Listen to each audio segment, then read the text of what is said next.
Nicely done, Hoyland! Oh yes, he must score, surely! They have! Jamie Hoyland has done the impossible! Oh, and the stop and drops the pace, big mate!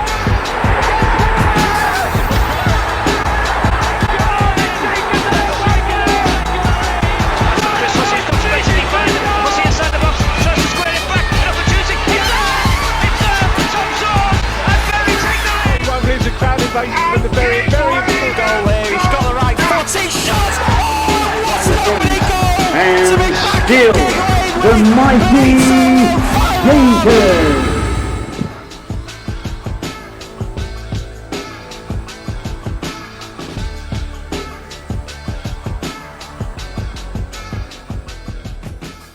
Hello and welcome to the 8th episode of the Mighty Shakers podcast, where we are here to talk about Bury, where everyone is welcome to listen, even Glenn Thomas. I'm joined here by Armin, Elliot and star striker Benito Lowe. Welcome to the podcast. Good evening. Yeah, It's a pleasure. Down, mate. It's a pleasure. We tend to kick it off with people's first memories of Bury FC. So, I suppose for you were our first ever signing. My first memory's been took off us now by the league. But I won't forget about that moment. But yeah, the Gloucester one stands out straight away. Actually, when I say that, the Bradford one as well, because I always say like the tunnel. When you come down the tunnel, you can't really hear noise like from the fans and that until you get near the end. And it was an unbelievable feeling when we came out against Bradford. Then we're 5-0 down in half an hour. That was horrendous for us because obviously we used to be in the same division as Bradford and above them as well. And then it was like one of the first game back that we come to a gig and we were getting pinged. It was great to be back, but at the same time it was just... I remember looking up at the scoreboard after 26 minutes, it said 5-0. And I turned to Big Hill, I was talking to the lad, I can't remember who was playing next to me. I said, can you blow it now? And then, to be fair, we did quite well after that. I think they only conceded. What score was it? 6-0. Is it 6-0? Yeah. So we were 5 down after 20. I think it was 20, it weren't far off half an hour. And it finished 6. Yeah. So. So that, and then obviously the Gloucester moment, like I said, like I know stuff's happened after that, but the feeling I had walking out and scoring that first goal, they'll never get took away from me now. Yeah, I suppose they can take the points off us and the attendance. Oh, everything, the whole emotion of the whole day, I'll never forget. As long as it don't count, the goals have been took off me. So was that the biggest crowd you've ever played in front of them? 5.5, yeah, just. We played a playoff final when I was at New Mills, it was about 4.5. But yeah, 5.5's the biggest. What was it like walking out just in front of that massive South Stand? Well, at Brad, like I say, you can't hear when we come out of the change rooms. You can't really hear anything. You can hear like mumbles and stuff. And then the further you get down, and until you at the end of the tunnel, the noise is unbelievable. Seeing everyone, obviously, I said on another podcast, it was such an emotional day. You looked at people crying, smiling. You looked at kids who probably the first time at gigging at a football game. It was something I'll never forget. You mentioned before off camera, you looked at Armin, stood at the front. Yeah, so on the first goal, I remember watching the goal back and one of my mates said he's the lad who's running down to the front with his arms in the air. So it's one of our fans, but yeah, that I don't think you're the only one. No, can't drink, don't drink. Yeah, you'd had too many beers that day, I think. Yeah, just You managed a decent volley though back, didn't you? Yeah. You got to see it. About 80th minute, the ball came out of play. I volleyed it, hit the roof of the South Stand, came back down, volleyed it again. Stand went mental. Biggest share of the game. I hope it went out my goal. So you got 2, didn't you? 2 in the first 10 minutes as well? Yeah, because when we came out, I noticed, and it was natural. Everyone, we was all. I felt after 5 minutes I couldn't breathe. Like the adrenaline, felt like I was blowing. I felt like we started off quite scatty, like it was quite back and forth, and then I feel like the goal settled it down. Yeah. And then we got the penalty straight after and was 2-0 up, and I said to people like, on the day, Gossett probably couldn't have done anything because the game was out of sight in half an hour and went 3-0 up. And after that, we just all enjoyed it, obviously. Yeah. The day. But yeah, I got 2. Well, I got none really. Not goal. Yeah, I know. I think Briggs has got the first goal back now. Yeah. Gig. Uh-huh. You still got the first red card. Yeah, retrospectively got the first red card. Actually, no, Briggsy didn't. Because I scored against you, Toxter at home. I said that to Briggsy. I scored against you, Toxter at home. So I did score the first competitive goal back at Gig, but it was made sure of it second time round. And actually, I like the Utah goal. It's the one where I brought it down. It was a good goal. So, obviously, they took away the attendance as well, didn't they? So I looked on North West Counties the other day. They've wiped everything. So I think the only thing that counts from it was your red, wasn't it? Which I think they waited 4 weeks later. They waited till they said they you were didn't. back But fit. yeah, I was injured. I was injured for 5 weeks, and the first came back, I got back. But say it's my own fault. So, Is it though? Really? It was. I still altered it. I didn't do anything, but it was stupid putting it into. It's one of them, innit? I got done for 3 games. Seems very strange and very harsh for the punishment to be retrospective, and then obviously after you. The only thing I never got about the situation was that I got done on the balance of probability. So they're basically saying we don't know you've done it, but we're gonna think you've done it. But we moved on. Obviously, I picked up the 3 games. To be fair, I probably came back from my hamstring a little bit too early. Celebrating the West Didsbury goal probably didn't help. Could have definitely pulled it again in them celebrations. So the 3 games really, I don't know if I'd have been involved anyway. Give you a bit of extra rest. So you're out injured at the minute as well, are you? Yeah, I've got a little tear in my calf. I did a scan. It's a bit of a bounce. Like, since my hamstring injury, I'm probably coming back too soon. Probably my own fault for telling the physios I'm all right. And then I'm compensating how I'm running and stuff. And yeah, it's a bit of a knock-on effect. Because I had the hamstring and then I had the adductor and then I've had my calf now, so it comes in 3. So we're not rushing this one at all. Like we said, when I feel right, we'll probably give it another week. But yeah, I'm not playing it. It's looking like it'll be the new year now. Right. Okay. So do you work closely with the physios then? I see Alan and Aidan are my best mates at the minute. I see them all the time, so I've got a really good relationship with them. So they've been really good for me to come to training and the rehab. Like we treated like pro footballers. Yeah, that was one of my questions. Like, what's the difference like in terms of the backroom staff and the support you get with injuries compared to? I don't know if this is the gaffer at the minute, but he's brought like an analysis person in, someone who goes and watches the games for us. Like, so we get. Don't want to give too much away, but we get like a bit of a understanding of the team we're playing on the Saturday and the Friday night before. So yeah, like I said, we treated like pro footballers, which we all want. Obviously not the level that we want to be playing, but everything around that, from walk on the pitch, it doesn't feel like we're playing in the counties. So you were previously at Curzon Ashton? I was at Withenshaw. I was at Curzon and Withenshaw. I've kind of stayed non-league. Like as a kid, I was at United and places like that, but never really. I've said it on like I remember the podcast that my dad never really pushed me at that time. Like I just remember once I was at Carrington or the Cliff, I can't remember which one it was, and seeing all the United players walking with the kit on, and I just had like a little Umbro gear on. I just remember crying in the car with my dad, and he just took me home. So I stayed around like grassroots. Filtered out a little bit when I went to Oldham and Sheffield United, and then came back to Curzon when I was at youth team level and stayed around this scene. You broke through at Curzon onto the first team. Yeah, so at 15, 16 I was training with the first team. The coach at the minute, who's the assistant now, Mark Bradshaw, said to the manager at the time, like, we think he should be involved, and I went involved with Curzon, was playing games there, and then I went to Sheffield United for like 3-4 weeks on like a trial. It didn't work out at the time. Came back to Curzon, and then my dad just said to me, I think it's time to play men's football, because it just felt right to. Because at the time I kind of filtered away from football a little bit, like rejection. Like I think what everyone will feel, and some people react differently. So I chose to stick it out in non-league, and yeah, 25 now. So.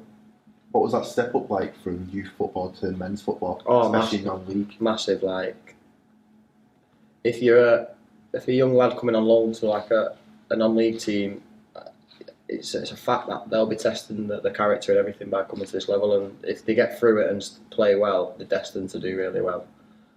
Because academy football, like there's no one watching, like are people's jobs at risk? Not really. And when you come into playing in the non-league, people are paying money to watch you, and if you don't play well, you're getting your pay sacked. So yeah, it's a massive difference. So being at Curzon Ashton, your dad was there as well, wasn't he? Yeah, my dad was manager. So I was born in '98. I think he took over Curzon when I was 5, and then they moved to the new ground, the same size stadium, which is just in Ashton. I remember United opened it up Ferguson came and sent like a team down, which had like Pogba, PK, Rossi. I remember walking out with, I think it was PK or Rossi, one of the two. I told my dad to get me with someone who's going to be good. So I try and say PK because he won a few Champions Leagues and a World Cup. So he was manager there for 10 years and then left to go to Hyde United when they were in the Conference North. He won the Conference North in his first year. Then had a disagreement with the owner at the time and came out of football, and then nearly got a job at Mac and FC United, and eventually just decided to move to like buy a bar in Spain and move over there. So when I went back there this start of last year or mid last season, it felt really good, like going back to like a place I watched them for 10 years home and away, and my dad was like a big influence there. Like so many people love him there and still do love him there, and it just felt a little bit too close to home. Like if we were playing an away game at, for example, Kidderminster, when you're playing in the conference, they'll do write-ups of every player from the opposition team, and it felt like the write-ups was all about my dad. And sometimes I'd be reading it going out, and I feel like it had knocked me off a little bit, and I weren't in the right mindset. And I was in and out of the team, and I just pulled him and told him like I think it's a bit too close to home at the time, and I just want to go out and play football. And that's when I went to Wythenshawe midway through the season. So yeah. Obviously, you did well moving on to Wythenshawe as well. You managed to score a fair few there as well. Yeah, I scored 25, I think. I was just enjoying my football again, like, because I had a really good pre-season. And unlike this year, I didn't have an injury last year at all. So it was a really good year for me. And then obviously the opportunity came when Barry came back to sign here, and it was something I couldn't really turn down. So how did that come about, us guys signing you? Obviously I had a really good year, and at the time I had a bit of interest from teams in the league above and the league above that, and I just said to myself I want to go away and have a think, because I felt like I rushed it the year before with Curzon, and just wanted to think about what I wanted to do, what was the right move for me. And my mum always said, like, my mum was massive into my football. Like, obviously my dad's not here now, but I spoke to mum and she said she thinks it'd be good if like I had something a bit like a project, like something like my dad did, where he stayed at somewhere for so long.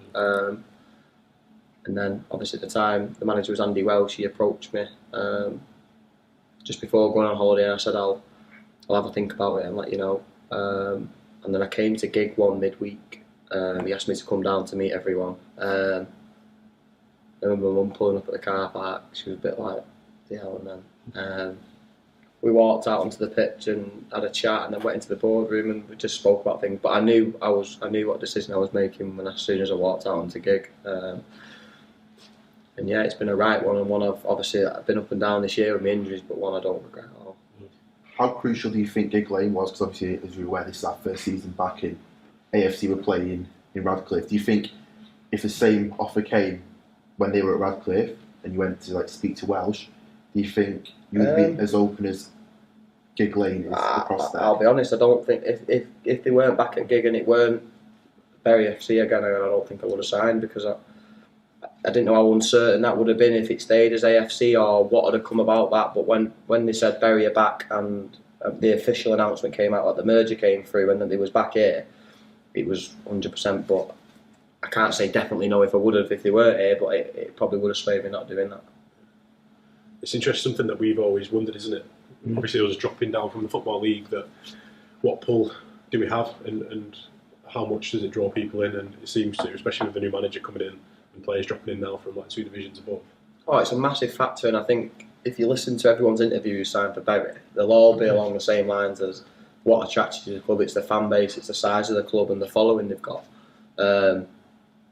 But yeah, I think we all know that. We all know that the level we're playing at the minute is not where we want to be playing. Like you said, that a lot of lads have dropped down and a lot of lads have turned down higher offers.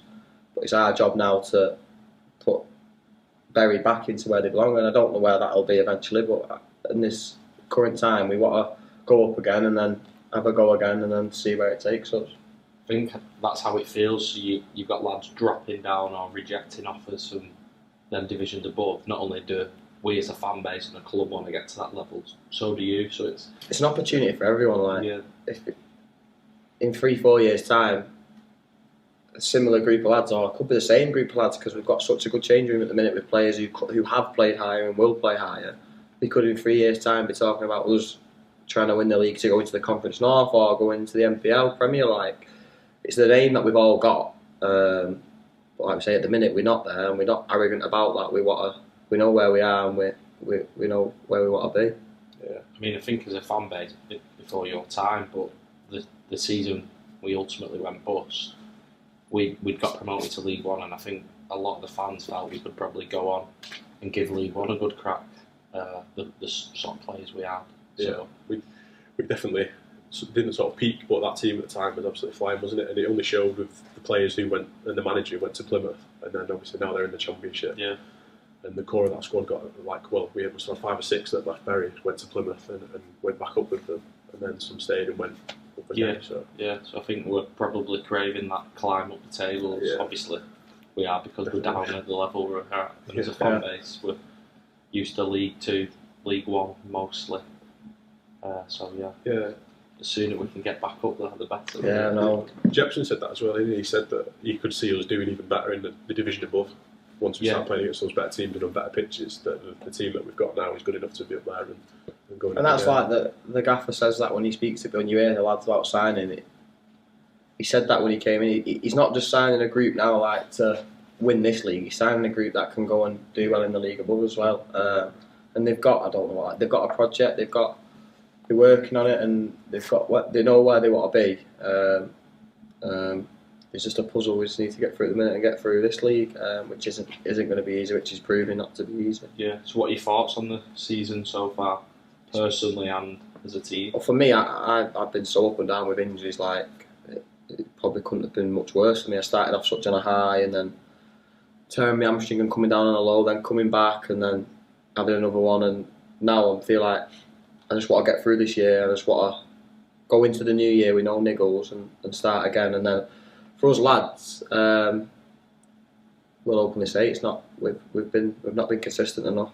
We're dropping points. We're not playing the way we should do. The way we're training, and then we're not doing as much on the pitch. But we're confident with what we've got. Like, we talk about it all the time. Like, we're not panicking. We trust each other. We trust the staff. We trust everything around that we're getting given to us. So we'll get there. Confidence. I think Darius was the same when he came on, but then he's gone. Hopefully not too similar. I didn't mean that. I didn't mean that in the. Hopefully, I was going to say podcast jinx. Ollie Jackson was the same, wasn't he? Yeah, I think he he was the most confident. Yeah, he was. He said that we were going to beat Skem 5-0 or something. Yeah, he did, and then we lost 2-1. But I'm confident as well. I think, especially the period that we had, it was like October going into November, where we won like 4 games, 4 clean sheets, and we beat Kendal, West Didsbury. I feel like that was such a good run. And then since then, we obviously had like the Vars defeat, and then we had like the Rams bottom game, which was the cup game. I just feel like it's just knocked us a little bit for momentum with games being postponed as well. It's just consistency, something we need to find. Like you said, we had that good run, and then the FA Vars knocked us a little bit because we was all confident, not overconfident, but we was all confident that we could do well in the Vars and go far in the Vars and see where it took us. And it probably bit us on the arse a little bit because we might have overlooked Wickham away. Some lads thought, we don't know, but I felt like it knocked us a little bit.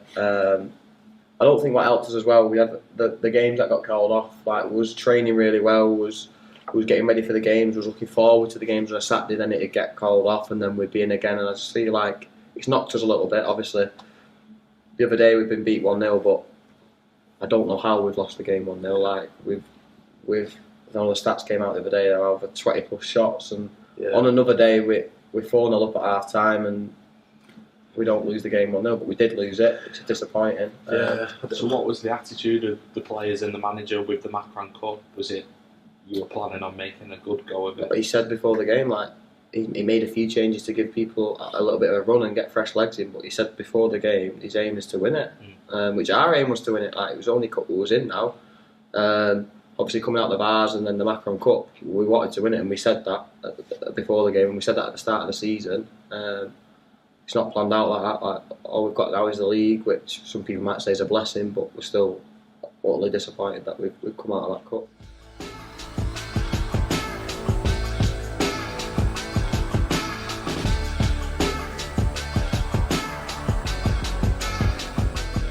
How did you find the change between the two managers in terms of the way they train or game plan? Obviously, there's a change in formation. Welsh played a 4-4-2 with me and Briggsy, which is different to what we're playing now.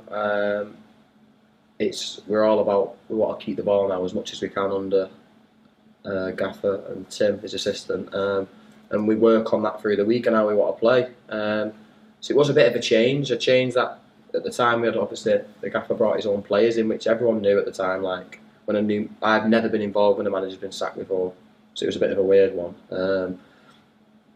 And some lads, obviously, was normal, was worried that the time's not it's going to come short.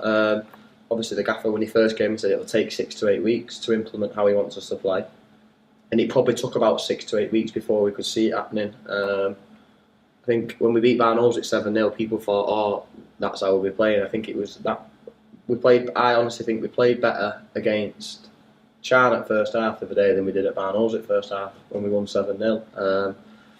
But obviously we scored early on and things happened. So we said it takes 6 to 8 weeks, and it was a change. The changing sessions, because the way they want us to play, it changed the way we trained. But yeah, both managers are obviously doing really well. I know Welsh is doing really well at Guiseley now, and the Gaffer we've got now has had such his CV speaks for itself really, and everything he's won.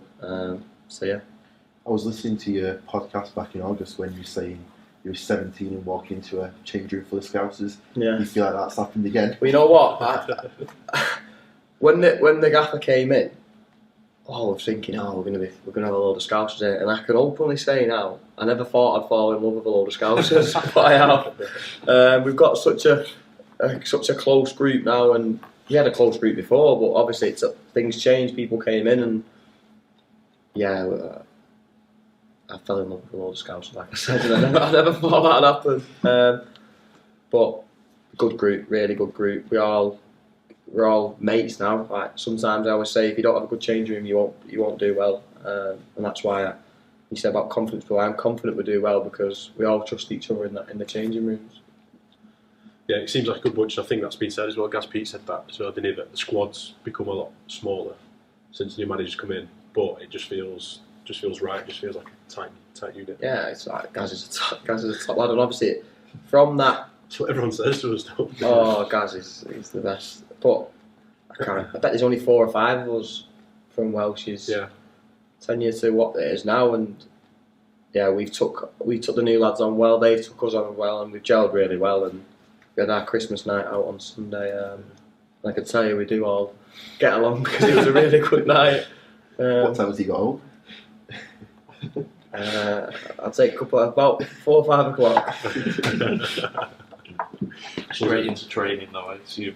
No, he give us the night off. I thought it wouldn't have been a good standard of training if we trained on the Monday. Let me tell you.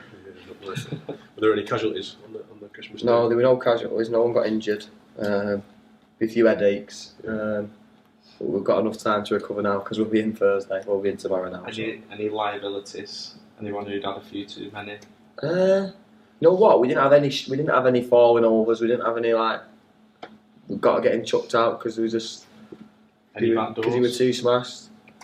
I don't think there were many back doors, and I think that's why I'm not going to name any names, but I think that's why a few of us are not in the good books at home because none of us back doors it. We all came back early hours Monday morning, so there was no one backdoored it from what I knew. There's a few initiations, wasn't there? How did they get done? They've been done. I can't remember where they got done at, but they've been done. But I know a couple of lads didn't get in the place we were getting at, so we thought we were gutted because I remember walking into Albert Schloss and 2 of the lads who didn't get in, I acted like I didn't know them because I wanted to get in myself. The bouncer's gone, who you coming in with? I said, it's just us 3. I didn't want to look at the 2 lads who were there. But you know what? They stayed out just as late as us, and one lad, Sam Burns, he walked in Schloss at 10 to 2. And he went to get a drink at the bar and they said we're closing. And we got in at 6, he didn't get in, and he went to a bar down the road. And then a bouncer came up to me at 10 to 2 and went, "There's a Scouse lad here, your mate, do you know him?" And I looked round and it was Sam Burns. He came in bouncing in and was like, "Yeah, mate's closing, we're going." But he stayed out, and then it was a really good night. He did well, occupying himself then for a few hours. Yeah, him and a few others went somewhere else, but yeah, they all, like I said, no one backdoored it. From what I knew in Harwich lost, no one backdoored it from there. So, no training early on in the week. Do you train twice a week, is it? We train Monday, Thursdays. We don't train on a Monday if we've got a game on a Tuesday, which was a bit different under Welsh. We would train on a Monday and prep for the game on a Tuesday. But now the gaffers took that away. Right. Macca's not done that. So it's just like I said, this week will just be Thursday now because we've got the game away at Burscough on Saturday. What are your thoughts on that game on Saturday? It's going to be obviously last time we went there, weren't there? A good place to go. Yeah.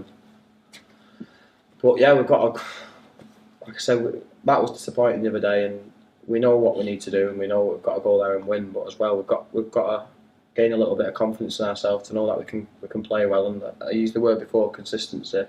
We need to find that now. So it'll be an hard game. Every game's quite. I say when the teams are playing Bury, we feel like they are going to turn up, but I do the same. If I play for Burscough on Saturday and I knew Bury were coming with 500-600 fans, I might not have a Domino's on the Friday night. I'm going to do everything I can to prepare well because Bury are coming, and that's not an arrogance thing from us. We speak about that. It's everyone's cup final in a sense, which is not a bad thing because the size of the club and the fans are coming. Like if you looked at seeing the stat the other day of all the attendances in the league, everyone's attendance was like the highest was like near 1,000, and then averages were like 200. Yeah. So we're taking 800 away games, and everyone's gonna stick their chest out and play a little bit better. So I feel like when we went to Skem that time, form goes out the window. I think when we're playing teams where it might with them being bottom as well. Yeah, got nothing to lose. It's like it's set up to happen sometimes, isn't it? It's just sort of fate. But the tendencies, you're right, because at the start of the season, obviously they're going to be higher because it was all starting again. But when we were going to places like Colne and things, it was like record attendances for those clubs, wasn't it? Because we were going, even on a Tuesday night, wasn't it? Colne and Paddy, they were Tuesday nights, and it was like. I think what you said, like about saying it's like a cup final. I think opposition teams think we're saying that as a bit of a slight on them, and not at all because we're taking the piss out of them. We're not. It's some of them come to Gigg and you can see it in the players. Yeah. They'll score a goal and the celebrations are crazy. It's fair play to them. Like Man United playing Bury. Who'd have thought that? Yeah, exactly. Years ago, we'd have been going to them in a pre-season friendly or something, wouldn't we? Yeah. Same like even Radcliffe Borough, we used to always play them in a pre-season friendly with that. The first one, we'd go to them, and even a lot of the time it'd be youth team or something, wouldn't it? Going to that. Yeah, was now the two division sports. Flicker back in the day, complaining about the pitch. Yeah. Saying that we weren't playing on it. Look at Radcliffe's pitch now. Oh, it's a bowling green. Yeah. Well, and I always like try and say that it's not a big-headed thing or an arrogant thing or an overconfidence saying that, because say if we played Bolton tomorrow in a game, we'd be like, it's Bolton, like we all got the same attitude in every game we play, but when there's a bigger crowd on and there's more to it, you're gonna put yourself up for it. So it's nothing against them because I do the exact same. If I was playing, like I said, if I was playing for Burscough on Saturday, I'd be thinking the same. I'd be buzzing to play Bury. You seem like the sort of player that thrives off that as well. That sort of competitiveness. I like that. I like people say to me. I know someone came up to me now, which lost the other day, and said, "I played against you last year." I went, all right. He went, "You're a right prick." I said, on the pitch, I'm not scared to say that. I don't want to make friends on the football pitch, but off the pitch, I'd say I'm totally the opposite. But when he said that, I said, right, well, I'll buy you a pint and I'll prove to you I'm not a prick. That's fine. We always talk about, I don't know what game it was, but A Block for the singing. I know it was Litherland, and you know what? I'm going to say he deserved it because since the first minute he was kicking me and telling me and just saying stuff in my ear. I've never met him in my life, and he was walking off at half time, and we were all poor. He was going, look, they're booing you off, you're shit, I bet you get dragged, and I'm like. I'm in the changing room, and the gaffer were talking, and I'm not bothered to say. I weren't thinking about him. I was thinking about this kid here, number 2 for Litherland. I don't know what number he was. He was right in front of us, wasn't it? And I thought, if I score here, right. So I scored the 1, and then I scored the 2, and I remember they started singing my song, and I just said to him, if you close your eyes now, I said, they're singing about me. It was when someone was down injured, I think, weren't they? Because we were sat right there in front, and it was like stoppage in play, wasn't it? And I remember, I think you had your arm round him, with like pointing to him and saying, I didn't. Listen. don't regret that one, but he does definitely think I'm a prick. Yeah. You might bump into him in Slosh on the next Christmas do. You'll have to tell him. But yeah, like I said, that's how I get myself. Lads always say to me, I'm better when I'm a bit angry. Yeah. But I've controlled that a little bit more this year. But that's the way Tinning said he'd hate to play against me, and not because he might, just because I will just talk shit. Yeah, absolutely. I think certain players thrive off that. You see it at any level, don't you? Players like Wayne Rooney, for example, at the top level, he was always better when he was angry. The higher you go up, the more you notice that. The more ruthless people become, and more, not arrogant, but people know that they're good, and they look down at you when you go. Like, I remember when I was at Curzon, I played away at Buxton, and the centre half played 300 league games in the league, and he came on. He must have thought, right, who are you? He was kicking me, pushing me, telling me all awful things that I'm not going to say on camera. But it's part and parcel of football. Like, as soon as you come off the pitch, unless you say anything which is gone too far, you shake hands. And I actually did think I shook hands with that lad from Liverland. I guess if he was giving it you in the first half, then he was going to expect it. Yeah. And it's happened. It's happened to me at Chadderton. I was giving it there centre half when I came off at 2-1. And then at 3-2 ran right over to me. And after the game, I shook his hand. Like, it's part and parcel. Sometimes it helps. Sometimes it's all right after it. Sometimes it's not. Darius Palm said that about you. He said, I think was it one of the games that he made of debut or something. He said he'd come on, he was playing centre mid, and he said he'd skinned someone, and then you went through him and stood over him and called him something. I can't remember. Yeah, nothing too bad, but Darius probably thought you fucking prick. I called him a sort. I remember it. I think he did dive as well. That was my first in, and then I didn't. Obviously, that's the first time I ever met Darius in my life, and then I signed for Withenshaw Town. I remember the first thing saying to me was, "You nailed me," and told me I was soft. He did say he had a roll around to try and get you booked. I think he got me booked as well. Yeah, I wouldn't trust that Darius Palm. Wow.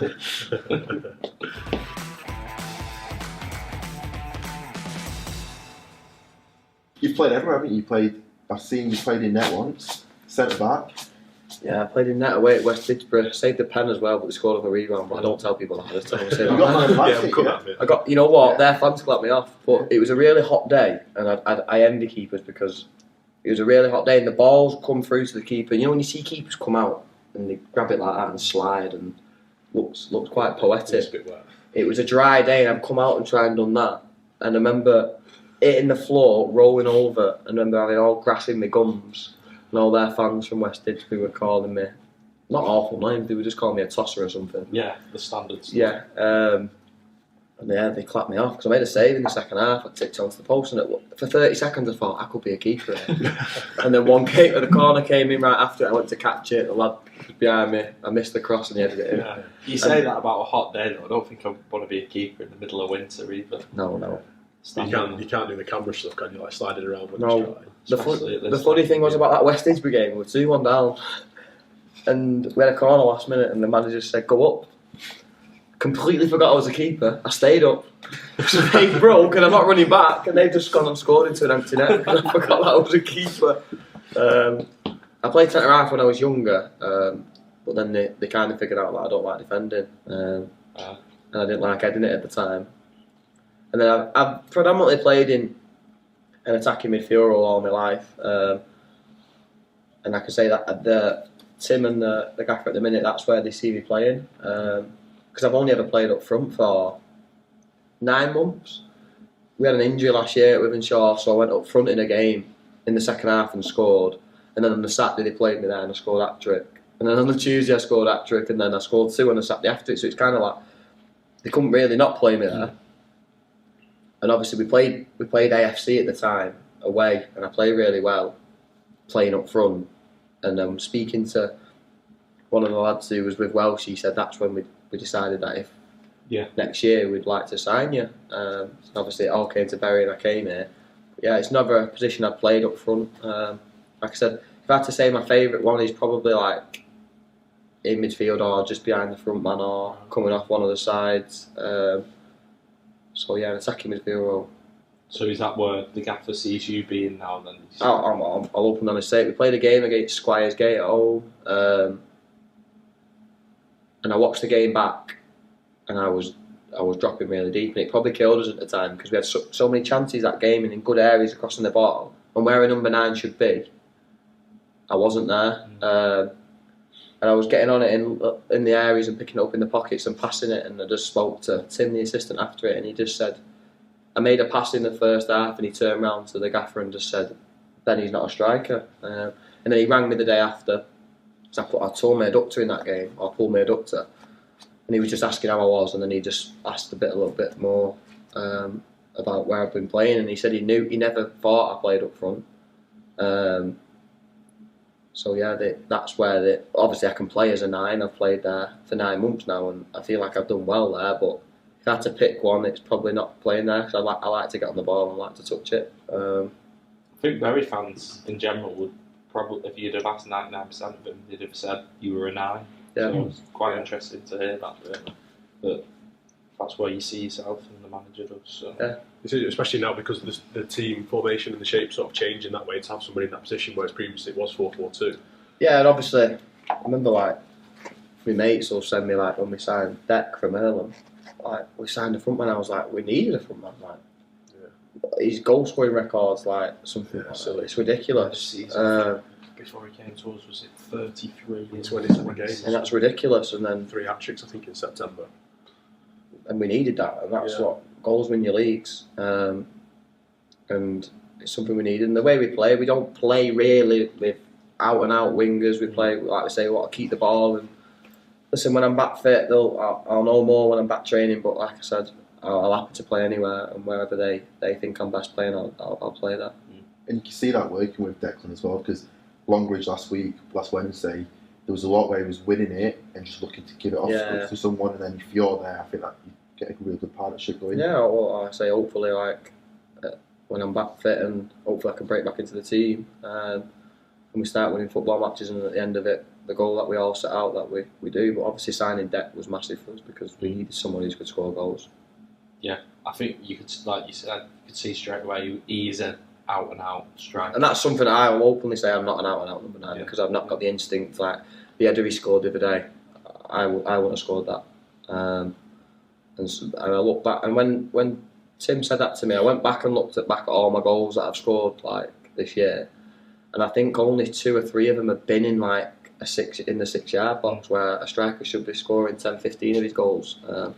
I wasn't really getting into them areas, but like I said, when I'm back, we'll see. You still scored a decent amount of goals though, really, haven't you? I think you're doing yourself down a little bit. Still must have got I've scored a lot, but when it minus the 2 that the league. Yeah, so I'm on 9. I'm you know what? I'm telling people I'm on 11 because then 2 count. It was 13, I think, if it wasn't. It might have been 30. Yeah, it's 30. Was it not 11 in 13, maybe? Yeah, and then if it was a bit, if the possible counted, then it would have been 13 and 14, I think. Yeah, but when I look back at them goals, like the Utox that won away, it's not a striker's goal. I was near the corner flag and I've come inside. The one before, you could say it was a bit of a late run from midfield. So a lot of them I'm scoring, like when I look back at them, they're not typical number 9 goals. And I think a lot of them are good goals, to be honest, which I'm not saying number 9s don't score good goals. Oh no, number 9s score ugly goals. Tap-ins. And I scored one against Squires Gate. Yeah, they're in the right They all feel the same when you score, but when that game was massive for me when I watched the game back because I was dropping really deep, and that's probably as a number 9 you don't touch the ball as much as you want because you're supposed to be at the end of them. Where I'd say I like to get on the ball. So yeah, we'll see how the one it that plays stands out for me was the winner against Westids. You had a lot to do there. Oh, that's my favourite goal. Yeah. I let that. Whatever happened, hopefully I beat it. But that feeling that goal was. When that ball came through, though, I just thought there's still so much for you to do. It wasn't easy. It was bobbling a bit, bouncing, wasn't it? And you played it in a top finish, and a number 9 doesn't necessarily do that. Your old school strikers, they get across the goal, don't they? Yeah. Score headers, score tap-ins. So yeah, I think that's probably my favourite of the season as well. It's my favourite, like just because of the context of it. Like all the lads said, we came back in, they were fuming that we went 3-3. So I'm assuming we went 3-3. Yeah, because I could score the winner in the 96th minute. That's the best moment I've had in football. I say it tops the Glossop one because of just everyone was gathering on going in that corner. Everyone was going rightly so because everyone was there. The only downside was I did pull my hamstring again when I celebrated. I didn't know why. You I ran wheeled right in, into the middle of the centre yeah, circle. just went on like a loop and ran off. I guess even the Liverpool game felt a bit like that because it was 1-1 at half time, and I felt like we'd had so many chances and we just weren't putting the ball in there. And then it was down that end again, wasn't it? It was getting late on, and you scored twice. I scored the header in the pen, Yeah. but I came off pens and I missed 2 in one game. We won't mention that. Oh, it was a bad one. So are you off pens completely now? I'd take one tomorrow. I'd take one on Saturday, but Back yourself off. I always. But I think the latter would say no. Yeah, the lads wouldn't agree. Gas feet now. After that one at Rami. Yeah. Top You know what? You know when he stepped up to that, I said before he signed for us, I had a little scout of who he signed, and he scored a penalty at Staley Bridge last game of the season. It was exactly the same. So when he walked up at Rami, I said his last penalty went stanchion. I said he can't do it again. I said it's on Ramsbottom's pitch. Next thing you know, he just put it in stanchion. He said that on the podcast. He said that because he said it was his last game and he was on 49 goals. And he was, so it was his last game, we wanted to get 50, so he was like, however it happens, I'm going to do it. And then they got a penalty and he was like, I'm not it. Yeah. And then he said that. He said it was exactly the same in the Rami one. I think Yeah. Oh, it was alright. on the episode. Sam Burns scored his last 2 though, hasn't he? So I think he's on. Yeah. He's on pens at the minute. I don't know. I don't know how Yeah, true. Deck might want, but he did give it him at Yeah. He did give it him at Longridge. Must have been confident he was going to score himself after. It's a nice problem to have penalty takers that want to take them and can convert them as well. Yeah. I think in years gone I think I scored 2 before I missed the 2. I say I missed 1 because I technically did miss 1 because the first one didn't count. Yeah. And I guess the one that you did actually score against Glossop didn't count either. Oh yeah, so I only scored 1. I only scored 1. It's getting worse. I scored 1. Definitely often. It's alright, you'll be better than Elliot at pens anyway. Yeah, we won't mention mine. I used to hate pens. Up until Glossop, I'd never really been a pen taker. But Sad said he's having a pen. I said, no, you're not. Give me that one. Yeah, and then I think it's a case of when you play number 9 as well, it's almost expected of you, isn't it? To take the pens, yeah.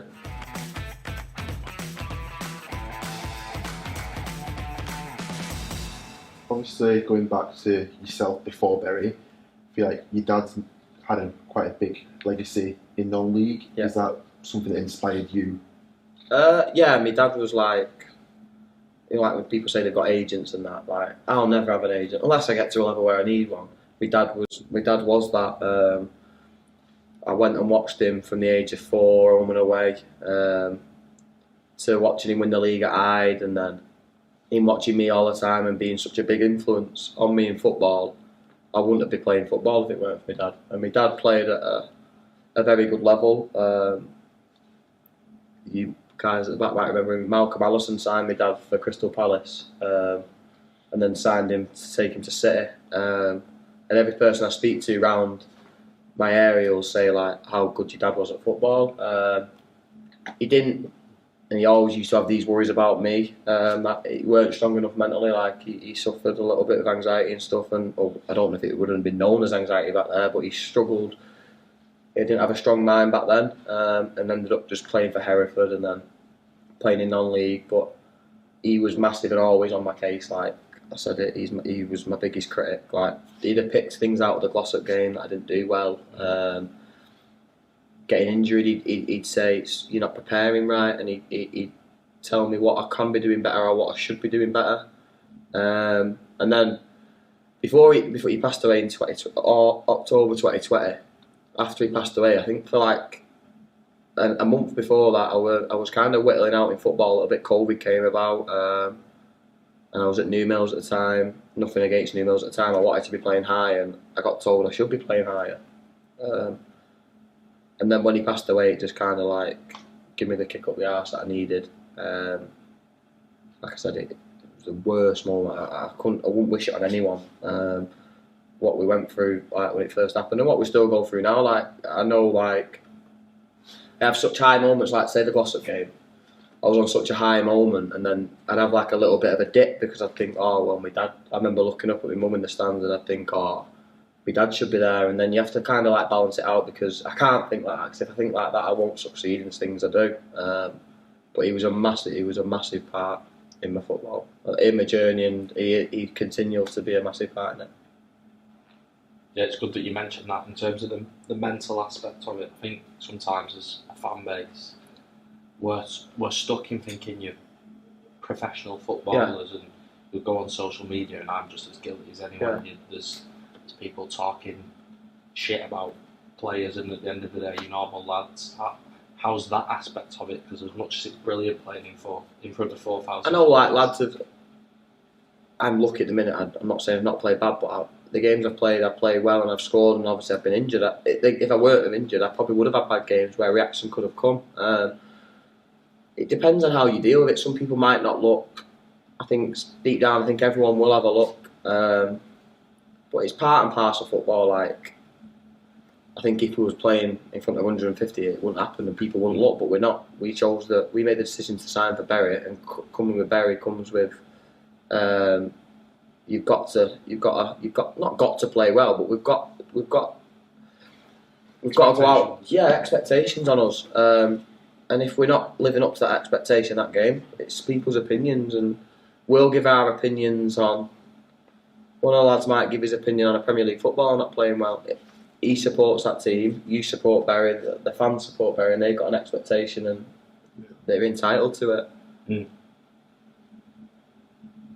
Would you say football's been like a positive influence on your mental health? Oh, massively. Like, if you're not, I always find pre-seasons the hardest times for me. When you're not, just because your mind's not occupied and you're not involved in the camaraderie, which can distract you sometimes from your anxiety, which I openly said in the podcast I suffer bad with. Mine's a little bit different. It's a little bit like health anxiety, then jumps to a little bit of OCD, where I've become obsessive with thinking I might have a lump or something. And at football, you're coming away from that because my mind's not thinking about feeling around my body for something. It's occupied on playing football, and then after your game, you're not thinking about it because you're recovering, and then you know you're training on the Thursday, and then after the Thursday and the Friday, you know you're playing on the Saturday. But when you stop playing, you've not got them things. Like, you can go to the gym and you can occupy yourself in that ways, but it's not the same. And I think mental health in football and in the whole aspect of life, I think there's quite a bit of a stigma with men and mental health. There's a video that Norwich brought out on Mental Health Day, which was like such a powerful video.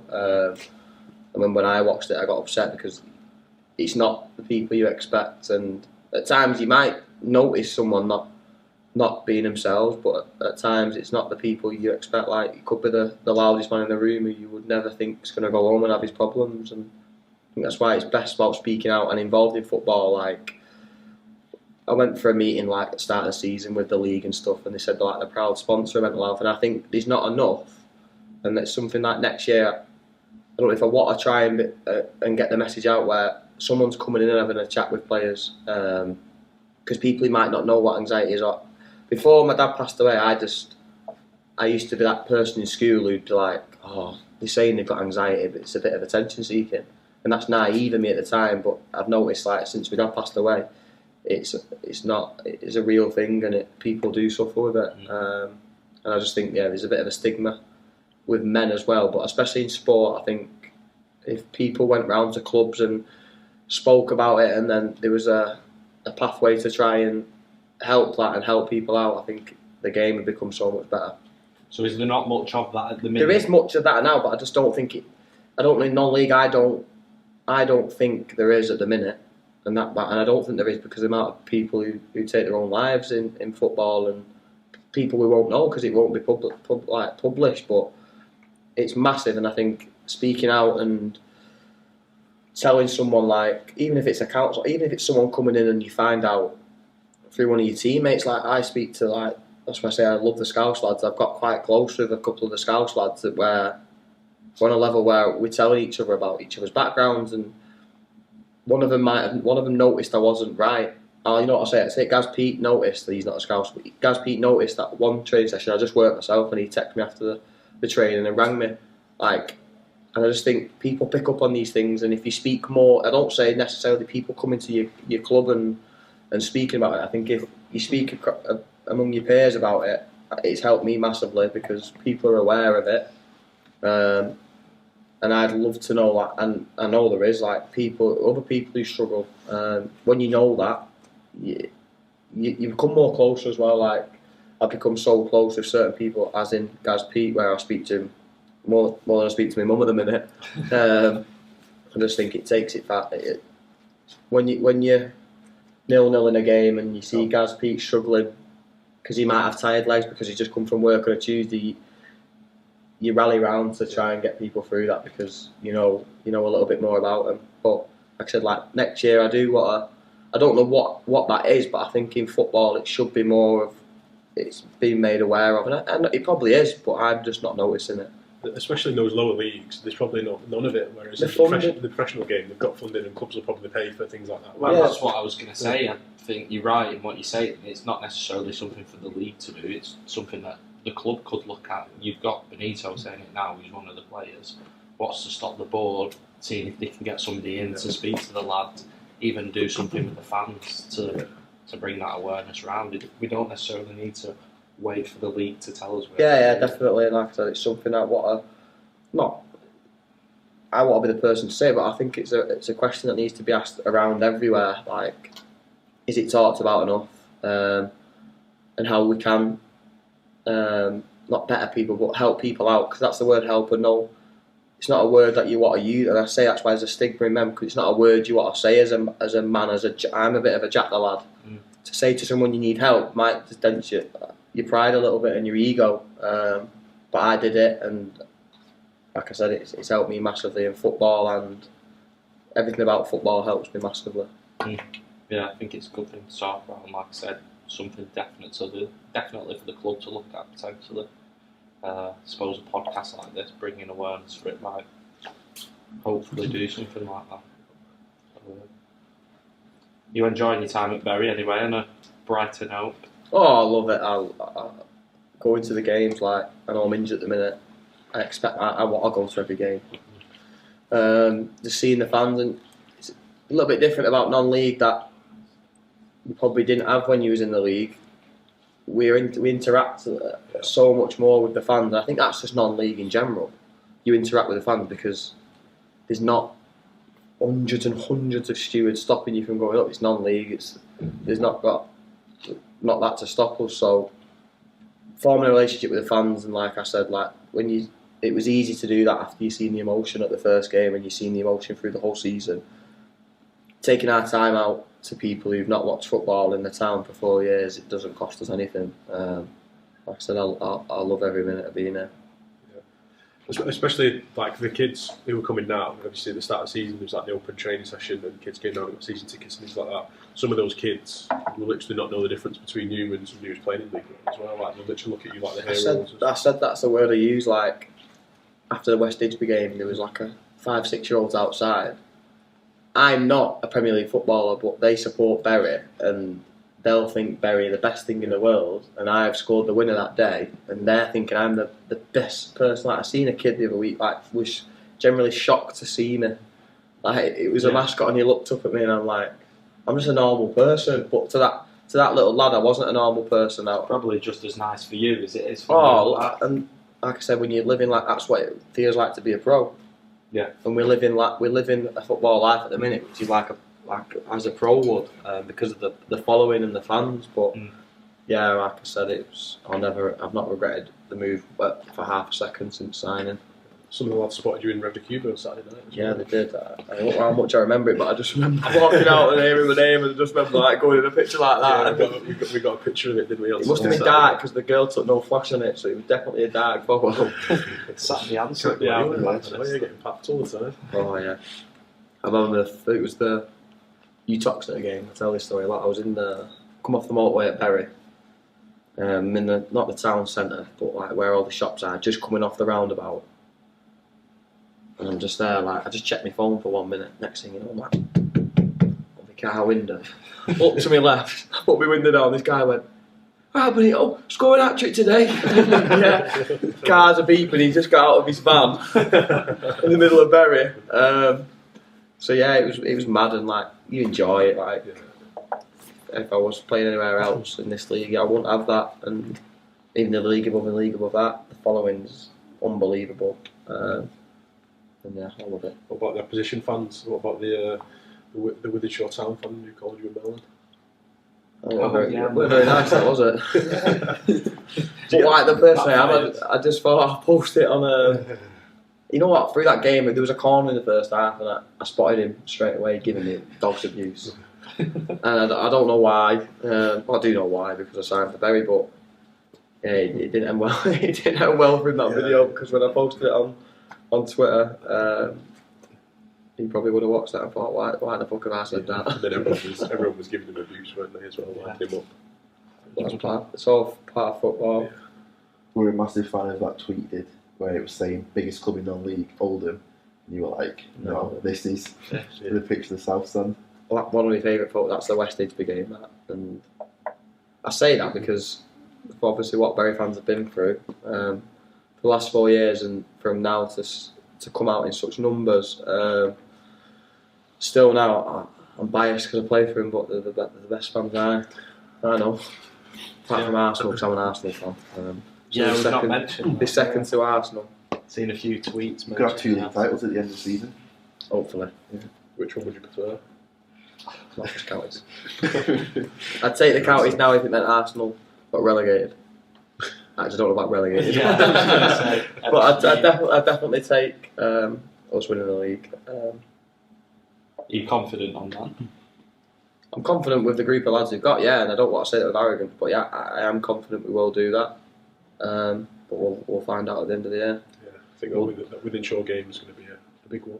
We can clip this when at the end of the year if it happens. If not, don't bring it back up.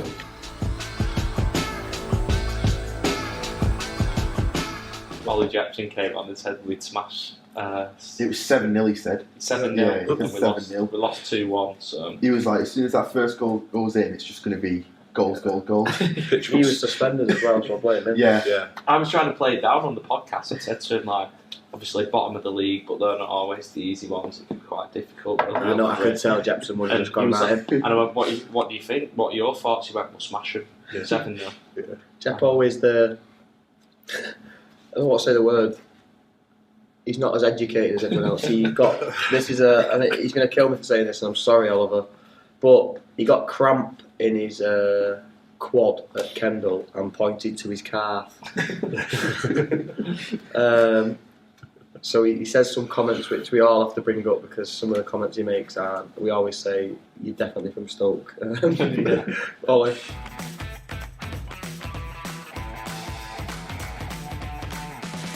Quick fire questions. Should we get into them? Yeah. I've got them on my phone here, so I'll fly through them for you. Don't necessarily have to be quick fire. Okay. If you need to think about them, some of them are pretty easy. First up, best player you played with? Gaspy. Doesn't have to be a very player, by the way. Best player I've played with. When I was at Curzon, there was a lad called Conor DeMaio. I've never played with anyone as good as him. He was at Sheffield United as a kid.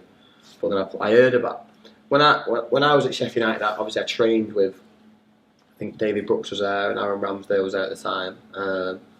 But I played with Conor for all the pre-season, and 10 games into the season, he's the best I've ever played with. He's just got a really bad knee injury now. He's at Matlock, but ability-wise, he was the best. Nice. Messi or Ronaldo? Messi. Any expansion on why? That's an eat one. I agree with you. I could argue everyone in the world watching this. Oh yeah. If Messi's better than Ronaldo. Strongly. Ronaldo is unbelievable. I remember Jamie Carragher made a point, and it's the best point I've ever heard. Like, Ronaldo does things that other players do on an outrageous scale. Messi just does things that no one else can do. Yeah. And I honestly think if United fans will say Ronaldo because he's probably given moments they've had, or Real Madrid fans. He's played for him. But if I watch football with my eyes, I always have arguments with my mates like, ignore stats, watch football with your eyes. You can't. I don't think you can watch the two of them and say the other's better. I agree. So Glad you Messi. said that. Are you all Messi? Yeah. Absolutely, yeah. Thank you. I mean, people might not agree, but Sorry, well, I'm not. it's Messi over favourite away ground? To play at, that I've played at. Yeah. I'm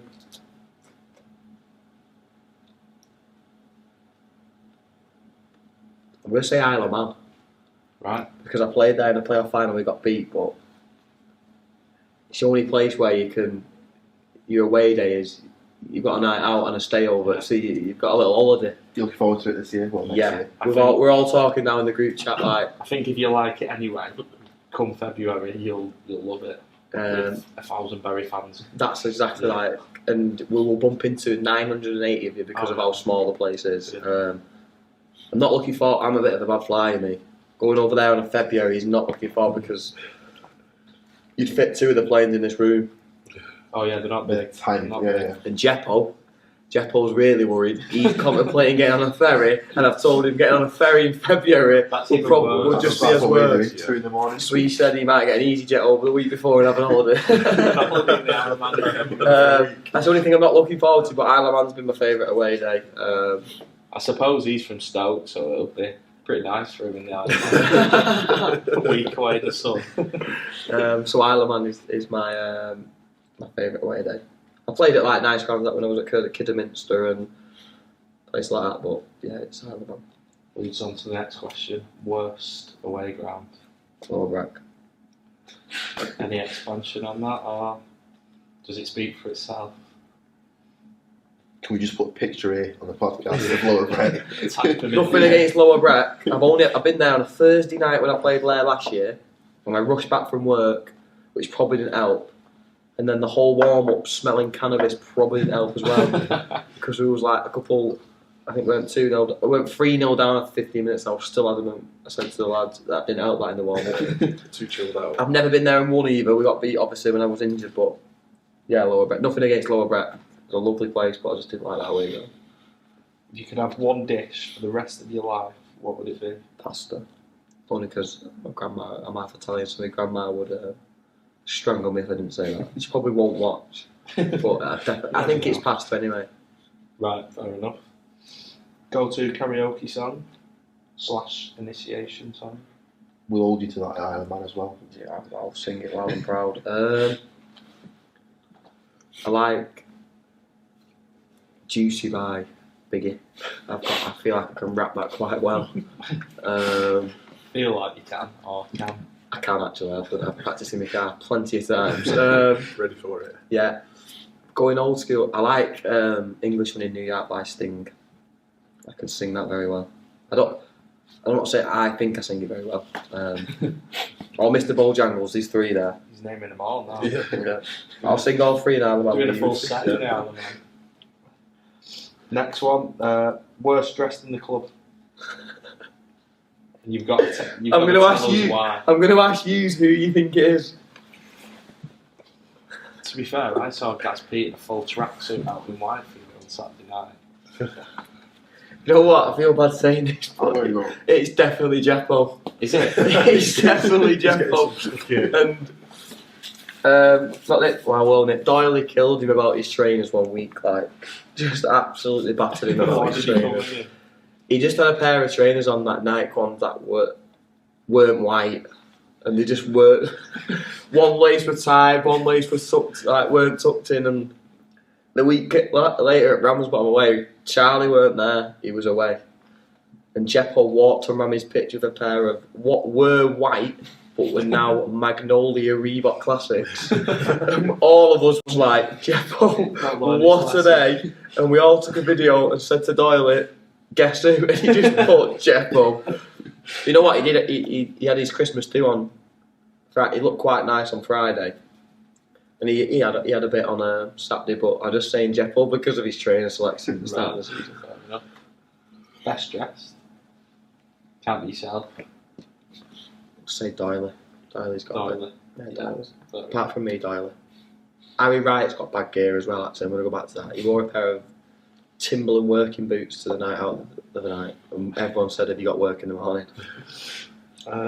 Nando's spice level. I'm between 2. I love Nando's. If I didn't say pasta before, Nando's is I could live off Nando's. Go on then. Give us your order and your spice. It's, I'll go medium thighs with peri chips and spicy rice, and then I think if you don't order halloumi sticks with your Nando's, you've got a problem. Nothing Well, that's- controversial in that. No, What about the new dirty fries that they're doing? I've not had them yet, but now you said it, I might stop on the way home. Yeah, I've not been. Yeah. I tried the mac and cheese, I didn't like it. Sprouts on your Christmas dinner? Yes or no? Yeah, because I don't think you can taste sprouts. Then, yeah. There's not really a taste. I don't think there's a taste to sprouts. So that might be the amount of They're not as gravy. offensive as people. It might be the amount of gravy No, I I put. agree. The amount of gravy I put on them, but I can't. I'm gonna say a sprout. Yeah, Choose a teammate to score a penalty to save your life. that's Pete. That's Pete. Top bins. Yeah. I think he'd want to save my life because he must me. Yeah, nice bloke. He's a good bloke. It's not going to miss. is No. it? If you had to choose one of us three to take a penalty to save your life, who would it be? I'm only going to choose the person who scored at Gigg, so I will choose myself. We're running down again to celebrate. I know, yeah. We did tell you about it. You've I had a did chance before as free well. kick that time at Gigg Lane. Yeah. 30 Oh, yeah. yards, stood there like Ronaldo and it trickled. Yeah. It's on target. Tried to knuckleball it. Don't think it came off the floor. Last one. Rank these three in order of hardest to easiest. 9-dart finish, 147 at snooker, or a hole-in-one in golf. Hole in one's the 30.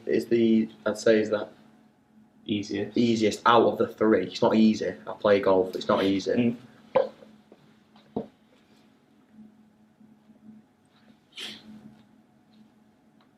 I'm going to say the 147's the hardest, and I'll put 9-dart second, only because it's 147's longer. It takes more concentration. I love all sports apart from cricket. I like cricket. I could watch the big ones, but I love snooker. I love Ronnie, like his new documentary. But I'd say 147. Because I've hit a 180 in darts. I'm not saying I've hit a 9-dart, but I've hit a 180 in darts. I will never ever have a 147 in snooker. You'll probably never have a 9-darter either. No. But Have you had a I hole-in-one? do agree. No, I've not had a hole in one. Hitting the green's good for me. Yeah. So you can have a hole-in-one like a par 3, Yeah, for example. I'm not saying anyone could have a hole in one, but it's one. It's one. Looking So you're hitting it Yeah. once, like Yeah. There's more consistency with the other two. with the 147. What would you? Do you agree? I'd agree. I just think Yeah, 9-dart is harder. I think they're on par, but I just think because the 147's a little bit longer. The other thing is nowadays 9 darts, perfect darts with 10,000 pissed up idiots behind you. There's a lot of That's the pressure one there. thing I would love to watch at live at a sporting event is a 9-dart. My mates in Amsterdam went to watch it and all a bet on a 9-dart. Yeah. And they were in Amsterdam, and I think I can't remember it. It might have been Aspinall who hit it, and they said they celebrated it more than they've ever celebrated a goal in football. I think so. I think it happens more often as well than a 147 as well, doesn't it? I know Yeah, Sean nowadays- Murphy got one last week before they need the shootout. Yeah, Which is it's, like the first it's time so happened, hard. but Yeah, 9 darts now. Yeah, every week at the minute. yeah, I think get some over the next couple of weeks. Won't What's your golf handicap? I say I get a shot on all one, play off 18. It's all right. Yeah, I used to be a horrific.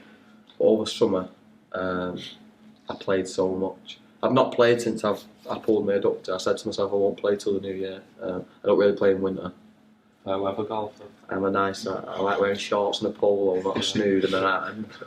Might have to do episode 2 of the podcast on the golf course. Oh well, that Get one. around, yeah. I'll have that. Yeah, That'll be pressure. yeah. We'll just keep the camera off when I play. we?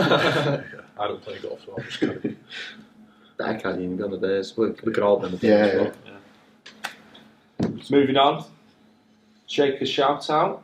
Yeah, so we do a shake a shout every week. It's just usually for a fan or somebody related to the club, just to highlight some good things that they're doing. And this week it's for Alistair and Martin for coming down and recording for us. They're behind the camera if anyone's Yeah, in wondering. case anyone Yeah. knows, have come down to record for us tonight. So Yeah. thank you very much. And not only tonight, I think the last 3 years, the work they've done at Gigg Lane to get the stadium where it is now, for everyone to be back at Gigg Lane, I think I'd say everyone owes them a pint if you see him, yeah. So thanks for all your hard work. And also thanks to David and his missus for coming down tonight to let us in out of hours. So yeah, much appreciated to everyone that makes Thank you. Yeah. the stadium going. Yeah, thank you very Absolutely. much. And before we wrap it up, shake on it. So a few weeks ago I did, for every goal we scored, at West Didsbury, I'd do a shot the week after, and it was Kendall away, wasn't it? Yeah. And it was 3, wasn't it? Yeah. And we were winning 1-0 with about 5 minutes to go. Yeah. So I think I've agreed to do this one. So I'm not at the next 2 games because I'm away. So I'm going to be at Liverpool. So I've agreed to do, for every point that we get over the next 2 games, I'll do a shot at Liverpool. So I'm going to be 6 max. Hopefully 6. 6 minimum. I'd say 6. Hopefully, yeah. I mean, I'd be happy with it as long as we get 2 wins. How many games do you miss? 2. So the 6 first points, goal 6 in shots. Prestwich. 2 wins, hopefully. I'm not going to do goals across the both, just in case. Yeah, we need to and then, mix it up, don't we? yeah, and that might just end up being too many. We might have a 7-0 or something. Yeah. Like that. So if anyone sees Danny at AFC Liverpool in a bad way, you didn't. Yeah, you probably will do anyway, regardless. But Are we getting one from you if you score a certain amount of goals by Iron Man? So what am I on now? When's I on Feb? Yeah, So I'm on now. 17th Feb. I think you're on How many 11, between now so- and then? Right, so I'm on 11. Assuming you are on 11. And not 13 or 9. 11's in the middle. I'll do anything, mate. So shot wise, I won't do anything. Say if I'm on 11. If I'm not on 18, I will do. 7 shots. So how about for every I was goal thinking- you're off, you do a shot. So if you score, 13, you're 5 off, you do 5 shots. For every goal I'm over, you gents have to do 2 shots. Alright, that's a deal, yeah. Yeah. So there's Exclusively on the Mighty Shakers There we podcast. go. And you've got to perform all 3 of the songs you've named before. I'll do that If you anyway. don't pick time. That'll come off for the shots anyway. Yeah, won't it? that will come off. Well, yeah, very true. Right, well, before you go, we're going to get a score prediction off you For- for Saturday. Bursco. We will keep a clean sheet and we will win 3-0. Goal scorers, do you want goal scorers? Go on, Seven man. if you want, yeah. Because we spoke about him so much, I'm going to go Jeppo. Yeah. And Deck Daniels 2. Danny? I'm going to go 2-0, I think. Goal Solid scorers. solid 2-0 win. I'll go Daniels 2, I think. I think he's going to 4-1. Scarisbrick 2. Daniels 2. I'm going 2-1. Daniels, Connor Coleman. Yeah, looking forward to it. Right, well, Assuming they're both fit to play. I've not looked. Right, Yeah. cheers, Benito. You're for very, coming on. you're very, Appreciate you're very it. welcome. Thanks for It's been a pleasure. I enjoyed Yeah, it. thanks for coming on. Thanks, gents. Thanks for listening, everyone. See you next week.